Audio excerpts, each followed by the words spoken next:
Бисмиллахир-рахманир-рахим, ассалату вассаламу аля расулиллах, ва ба'д, ассаламу алейкум ва рахматуллахи ва баракатух. Мы продолжаем лекции об объяснении истины, а истина вокруг суфизма. А конкретно, уважаемые братья и сестры, что говорили ученые про суфизм? Был он, не был он, есть он и так далее. Мы знаем, что, как говорится, посланник Аллаха саллаллаху алейхи ва саллям говорил в своем хадисе «Аль-уляма варататуль анбия», что ученые люди это являются наследники пророка, алейхиссалату вассалям. Это светило уммы. И первым делом, когда мы что-то, как говорится, рассматриваем, изучаем, нужно смотреть на их мнение. И когда мы говорим про слово суфизм, сама суть суфизма, конечно, была при пророке, саллаллаху алейхи ва саллям. Она была. Сама суть суфизма, это, конечно, очищение сердца, искреннее следование за пророком, саллаллаху алейхи ва саллям, и за Кораном. Но последующим, конечно, хоть даже название суфизма не было, в последующем оно появилось как отдельная наука. Об этом утверждают ученые Ахлю-Сунна валь Джамаа. Также мы будем рассказывать мнение 4 имамов по поводу этого. Начнем, наверное, с имама Шафии, рахимахуллах. Имам Шафии — человек, который родился в 150 году по хиджра, то есть во 2 столетии, про которых посланник Аллаха говорил, что 3 столетия — это лучшие столетия.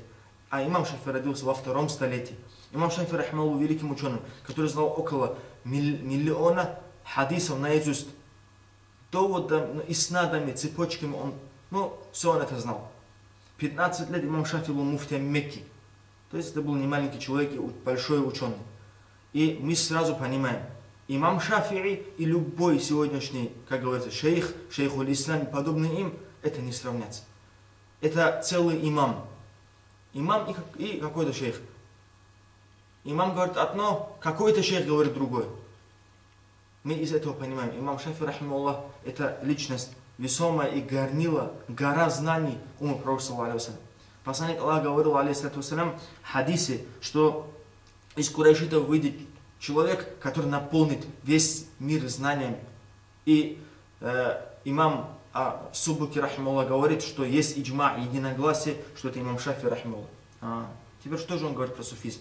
Был суфизм или говорили про суфизм имам Шафии, рахимахуллах? Тут уже есть разные моменты. Есть люди, которые, конечно, отрицают и приводят противоречивые какие-то мнения. Но мы будем говорить, иншаллах, все то, что приводит именно достоверное мнение имама Шафии, рахимахуллах. Имам Шафии, рахимахуллах, говорит, мне была внушена любовь, был внушен любовь, говорит, в этом мире. То есть в вашем мире, даже имам Шафии говорит, к 3 вещам. Первое — отказ от неестественности. Второе — мягкость по отношению к людям. Третье, имам Шафии говорит, следование путем суфиев. Имам Шафии говорит, следование путем суфиев, то, что мне понравилось в этом мире, говорит он. Эти слова приводит Аль-Аджлуни в своей книге Кашфуль Хифа на странице 341, также Хакайку ан Тасауф на странице 567. Имам Аль-Аджлуни приводит цитату имама Шафии, рахимахуллах. Также, уважаемые братья и сестры, у имама Шафии есть такая книга, называется Диван, стихи имама Шафии. В этой книге на 25 странице имам Шафии говорит, будь ученым и будь суфием, но не будь одним из них. И далее имам Шафии говорит, человек, который является алимом, ученым, но не является суфием, у того будет черствое сердце. Он не поймет вкус набожности. Человек же, который будет суфием, но не будет ученым, он будет невежественным человеком. И разве преуспеет невежда, говорит имам Шафии, рахимахуллах. Диван, 25 страница. Также, уважаемые братья и сестры, конечно, всегда есть у истины, есть обратная сторона. Люди, приверженцы лжи и навязываемые, люди, которые навязывают свою идею, ложную идею.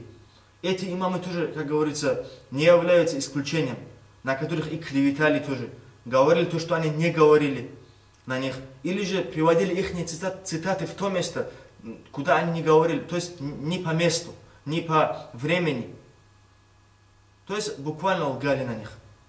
Мы знаем, есть такая, как говорится, есть такое выражение имама Шафии, что якобы он сказал, тот, кого я найду до обеда суфием, мол, я найду его умалишенным. То есть он умалишенный, он говорит. Кто эти слова приводит? Эти слова приводит Ибн Джаузи Аль-Хамбали в своей книге Талбисуль Иблис. Это тоже не секрет. Если хорошенько, конечно, мы вот рассудим, да, посмотрим эту книгу. Наверное, тот, кто эти слова Шафии приводит, он эту книгу не читал. Это 100% он не читал. Если он читал бы, он понял бы, для чего он говорил это. Для чего этот мусанниф, для чего автор этой книги приводит эти слова Шафии. Он бы это понял бы, если бы он читал бы эту книгу. Эта книга, во-первых, составлена против течений, которые выходящие за рамки Ахлю-Сунна. То есть это заблудшие течения. Это му'тазилиты, шииты и так далее, и так далее. Среди этих же приводит Ибн Джаузи лжесуфизм. И на лжесуфизм он приводит мнение имама Шафии, который говорит, человек, который будет на лжесуфизме до обеда, этого человека я нахожу умалишенным, говорит имам Шафии рахимахуллах. Также эти слова приводит Абу Бакр аль-Байхаки, имам аль-Байхаки. Здесь тоже все довольно, как говорится, как в небе солнце, все ясно. Абу Бакр аль-Байхаки был сам суфием. Человек, который является суфием, он не может приводить против суфизма мнений.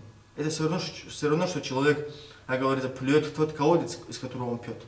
Вот так же получается. Плюет в тот колодец, из которого он пьет. Это делает неразумный человек.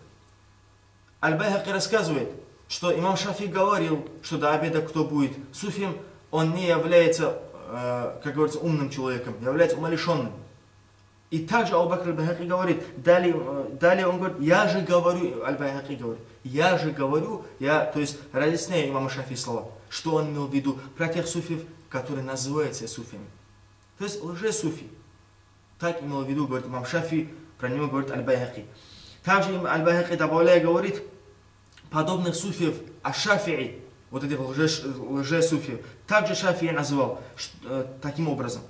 Не будет суфием, пока не соберутся в нем 4 качества, говорил имам Шафии. То есть лжесуфи. Ленность, ленивость, обжорство, сонливость и назойливость. Вот так назвал, говорит имам Шафии, лжесуфиев. Также вот это выражение, что, мол, до обеда кто будет суфием и он будет умалишенным, это все-таки спорный вопрос тоже. Есть даже ученые, как Абу Нуайм, мухаддис, он в своей книге Хулятуль Аулия говорит, в 4 томе он рассказывает, что имам Шафи не говорил эти слова. Есть такие, которые говорят, вообще не говорил эти слова имам Шафи. Он говорил наоборот, кто не будет суфием до обеда, того я нахожу умалишенным, говорил имам Шафи рахимахуллах. Из-за этого, уважаемые братья и сестры, вы видите, вот когда вам будут, наверное, будут люди, которые будут утверждать обратное, все равно будет на своем. Это всегда было, это есть и будет. Когда мы им говорим очевидную истину, все равно они говорят, нет, это было вот так. То есть они хотят, да, вот человеку, да, на белое сказать черное. Они это доказывают, хотят доказать это. Но Всевышний Аллах разделил это. Есть истина, есть ложь. И кому Аллах открывает, тот его понимает. Допустим, будет так. Допустим, возьмем пример, что да, человек отрицает то, что имам Шафи говорил, что суфи это хорошо, суфизм это истина. Допустим, он это отрицает даже, да. Но факт того, что было 2 мнения Шафи. Хорошее и плохое. Но в этом есть один факт, что они упоминали суфизм. Они не говорили, что суфизма не было при пророке. Они не говорили, что суфизма не было при сподвижниках. Нет. Они давали ему хорошую оценку. Из-за этого, уважаемые братья и сестры, давайте просто подумаем, что даже если в чем-то мы сомневаемся, мы не можем отрицать тот факт, что суфизм был. Про суфизм говорили ученые даже первые столетия. Пусть Аллах нам поможет. Алхамдулиллах.